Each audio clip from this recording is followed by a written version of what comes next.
the uh, scalpel, right? It becomes a good tool for surgery. In the hands of a good cook, a chef, it's a good tool. In the hands of the mother who is cooking for that family, it's a good tool. The same mother, when she takes the role of a wife and the wife is really ticked off, uh, the same tool can be dangerous. So, as a gun, as a knife, there is nothing good or bad to it. It is to the intention that is good and bad.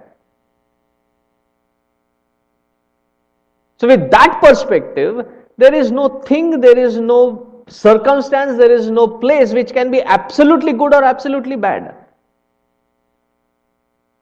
And moving forward in the same logic, talking about goodness and badness, what is good for me today need not be good for me in the next moment. To myself, in my own application, goodness and badness keeps changing.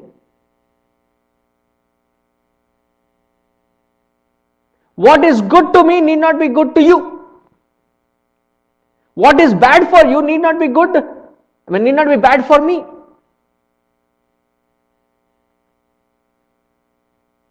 Let me take an example to make it clear. For me, sweets and candies are good. I'm just taking it as an example. I am not a sweet person. Okay, let me take my own example. I love spicy things. I love spicy things. I feel it's good. The monks that we are, sannyasis that we are, I think I'm the one or two of us are the only ones who eat really spicy. The rest of them eat bland food. So if on the same table we are all sitting together to have food, the food meant for them, the bland one, comes to me, nothing happens. I may not like the taste of it, I'll just gulp it down. But imagine, that food which was meant for me goes to them. They'll start changing colors. First they'll become little pink, then they'll become red, they'll start profusely sweating. For me it is good, for them it is not. Sweets for me may be good, but for a diabetic, it's not good. So the goodness and badness is not in the vastu, it is in the one who is interacting it, in their intentions, the goodness and badness comes into picture. With that regard, the entire world, which is the expression and expansion of the Lord. So the entire pradhana the nature or Maya, which is his Shakti, and all the beings, you, me, and everybody, every form, every being, every creature, is an expression of that Lord alone. So when we say realization or mukti, what do we mean? Identifying that aspect of one's own inner divinity. And because Paramatma has become nature, Paramatma has become you and me, therefore, where does he guide us from? As a leader, as a neta, from within. Now, at a very superficial level, when we are doing something wrong, when we are doing something unrighteous, when we are doing something bad,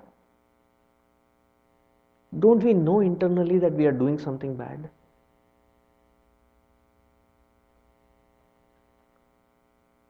Do the cops, do the laws, do they have to tell us that we are doing something wrong? Don't we really know from inside that we are doing something wrong? Isn't there something speaking from within, telling us, guiding us, hey, do not do this? Doesn't something speak from within? That who guides from within, being the self of the person, the individual, that who is one with both the nature and the beings, Pradhana Purushaha. Therefore, in our culture and custom, in our tradition, whoever be the individual that comes across, the first thing we do is we say Namaste. Why do we say Namaste? And one, again, superficial meaning of it is greetings to you. But what is the depth in that meaning? Namaha te. It's actually two words. Te, unto you that divine within, my salutations and humble prostrations. I am bringing myself together in offering my salutations unto you, unto that divinity within you. Now, it is the same perspective that in our tradition we seem to be worshipping trees, mountains, various forms, various beings on the altar of sacred worship. It is not from the primitive sense of existence that because they were scared of the rivers they started worshipping, because they were scared of the humongous mountains they started worshipping, but it is the expression of the Lord or the extension of the Lord to invoke the Lord even in the trees, even in the rivers, even in the mountains. I would say it requires a subtlety of perception to find that divinity in and through all beings and the entire creation. Therefore, he is called Pradhana Purushaha.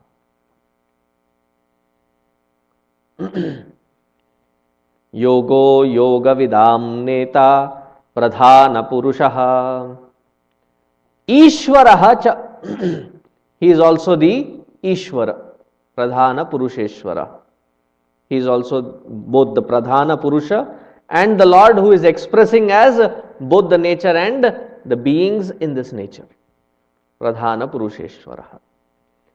Narasimha Vapushriman Keshava Purushottamaha. Narasimha. Narasimha literally means half the body is in human form, the other half or the head is in the form of a simha. This goes to the legendary story of Prahlada. There's a beautiful chapter, a beautiful canto section in Bhagavatam, the 7th canto of Bhagavatam. It is Prahlada Charita. There were these two brothers, Hiranyaksha and Hiranyakashipu. When I start analyzing their personality, it almost feels that they were highly capitalist in their pursuit. That's why their names were also thus. Hiranyaksha. Hiranya means wealth or gold. Aksha, eyes. The one who had eyes for wealth everywhere. And he found that the earth was a right platform for minting wealth. And he started depleting the natural resources to gain more and more wealth, such a state that the earth had gone down to a real low state of existence. Earth had fallen almost to the lower worlds, to Patala. Then Bhagwan came in the form of Sukara, in the wild boar, to redeem the earth of this Hiranyaksha. To bring this earth back into its natural balance and ecological thriving system. But there was the other brother. He was much wilder than the younger one. He not only had his eyes on wealth, but the first one was only aggrandizing. He wanted to have everything for himself. He didn't have time or patience to enjoy it. This fellow grabbed everything and also was keen on indulging everything for himself. Hiranyakashipu, the one who wanted to indulge in all this riches. So he had a boon. He had a boon from Brahmaji, a very peculiar one. The first boon that he had asked was, Lord, give me the boon to be immortal. The Lord said, that divinity within you is already immortal. He said, no, I want to be immortal through this body. Let me be immortal through this body. Let me live forever in this body. Lord said, this is against nature. I cannot grant you that wish. This Hiranyakashipu knew. He had come with a plan B. They said, okay, if you can't give me that first boon, so let me seek from you a set of boons together, set of clauses together. So he thought with these different clauses he could cover everything. So he said, let me not die during day nor night. Daytime I should not be killed, night I should not be killed. So the Lord thought for a while. He was like a CPA, trying to find a loophole in the clause.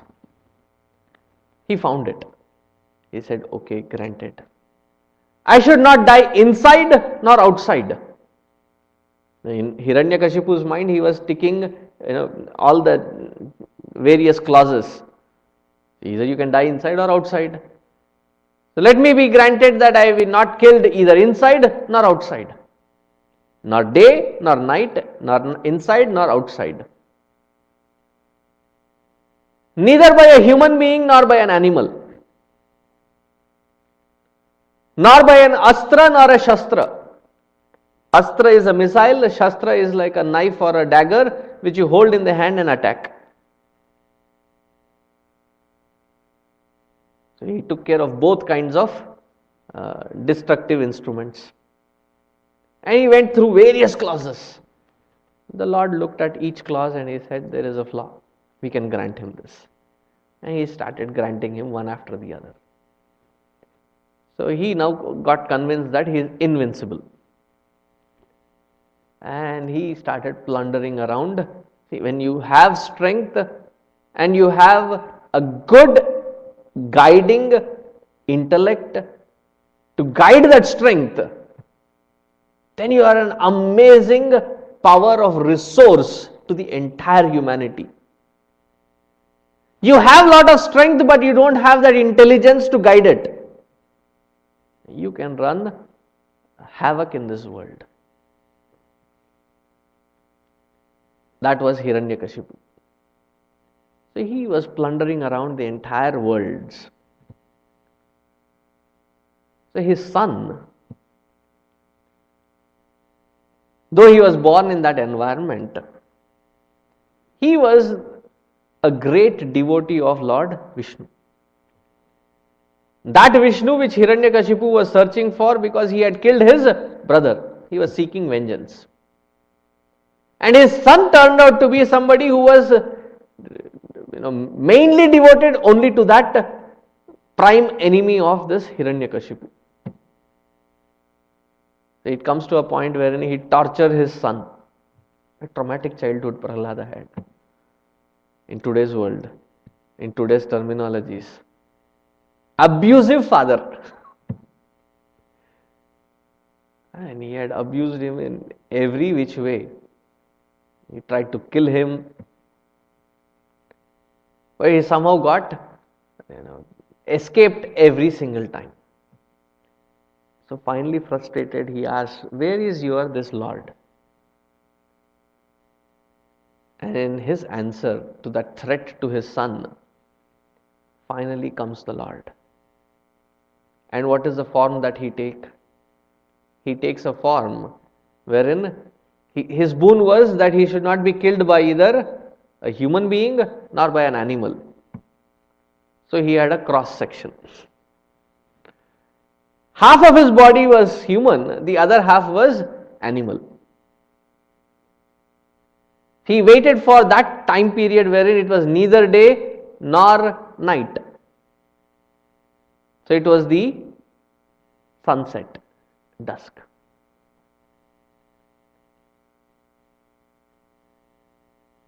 He took him to the threshold of the house or the palace. So it was neither inside nor outside. His other boon was, I shouldn't be killed either up or down. So he put him on the lap. So I call Hiranyakashipu the first laptop.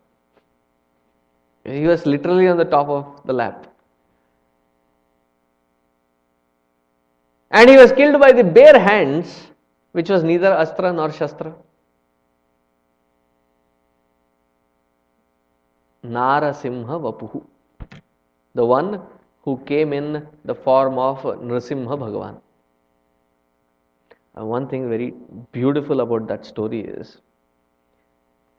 he comes to Prahlada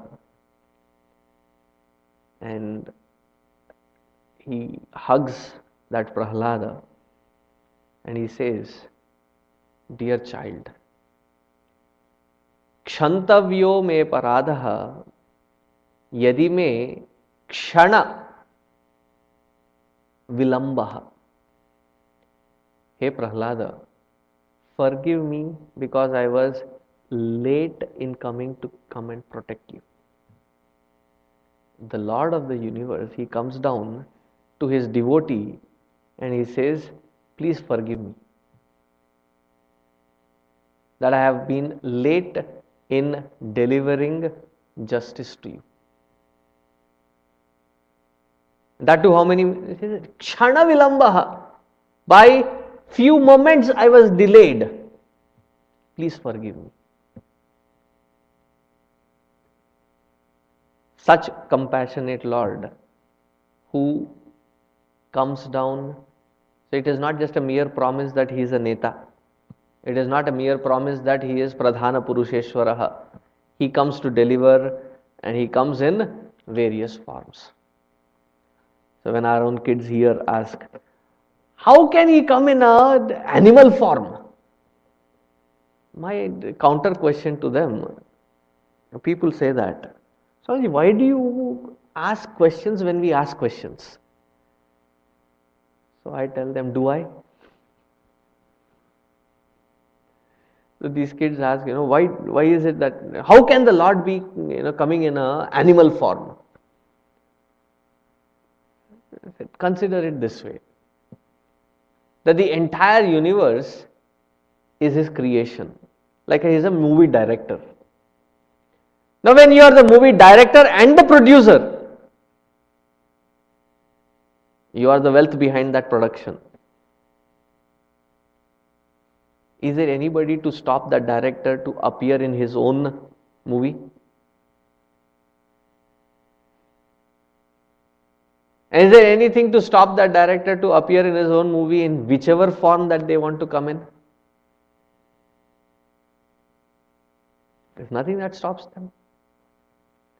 If the Lord has created this universe and this beautiful multivarious beings, what is there wrong for him to express in a form which is half human and half animal?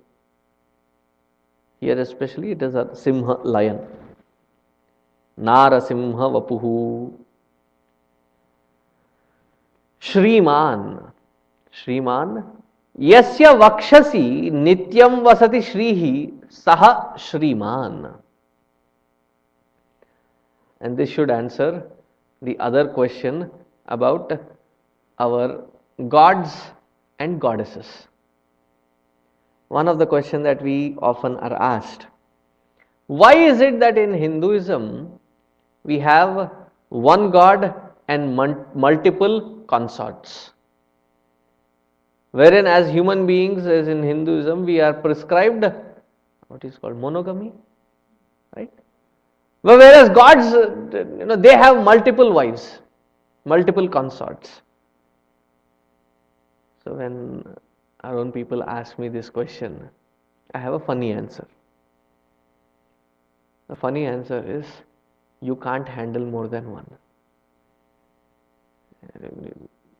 Even with one, it is such a, I being a celibate, I don't even know that. That's a funny answer. The other aspect of it is, Shriman Yasya Vakshasi Nityam Vasati Shrihi.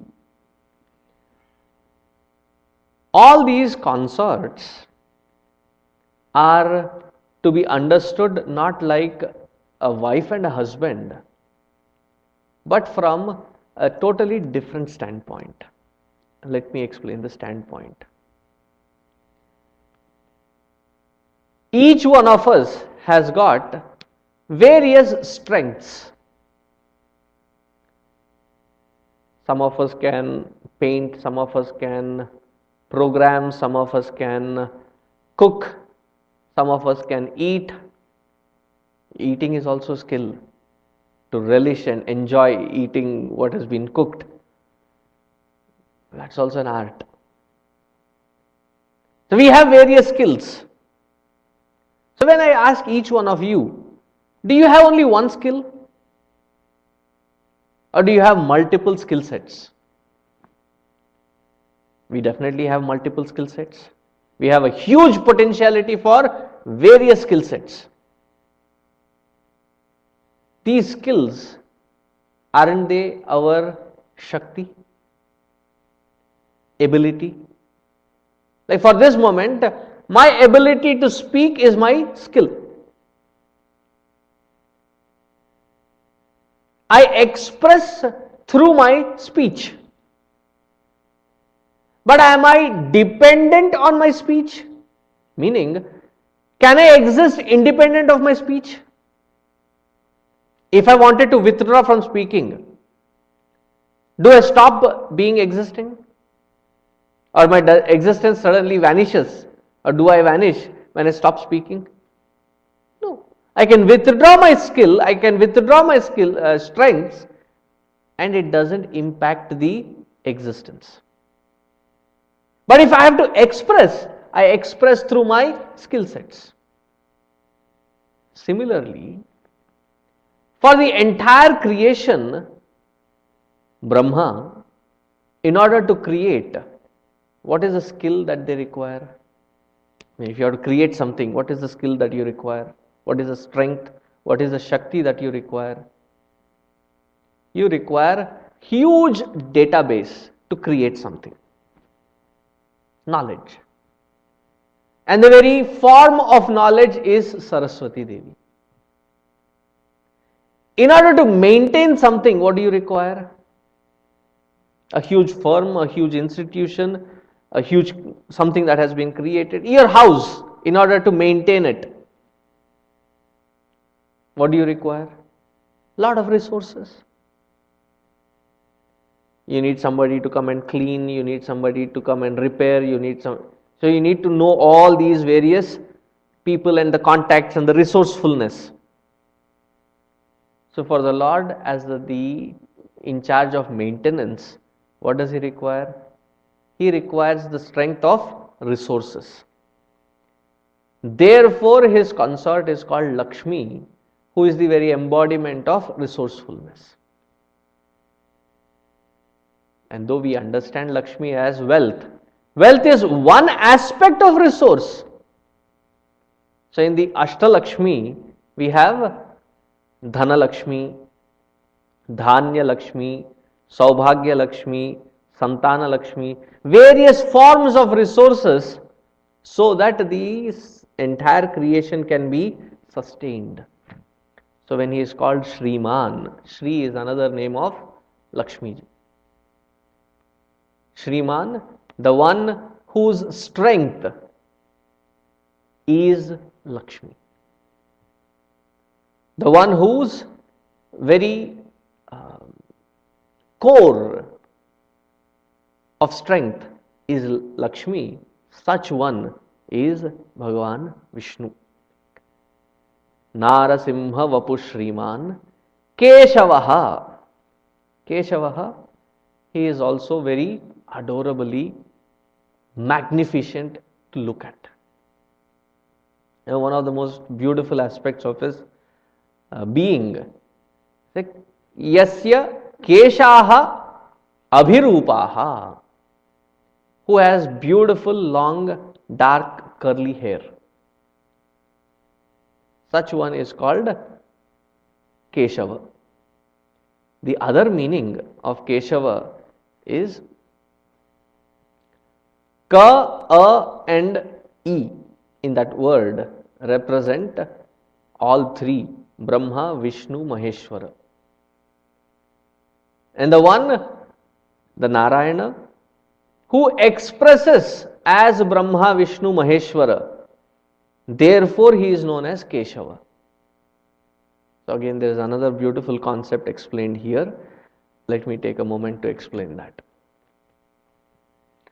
There is one supreme being called God, Paramatma. That Paramatma, when he is the creator, as the creator, he is recognized as Brahma. When the same Paramatma takes charge of maintenance, he becomes Vishnu. And when he has to morph this entire creation, he is called Shiva. Though in English translations we find Shiva as the Lord of Destruction. We have a very destructive meaning for the word, therefore I call him as the Lord of Recycling. Because neither material nor energy can be destroyed, it can only be morphed, it can change different forms.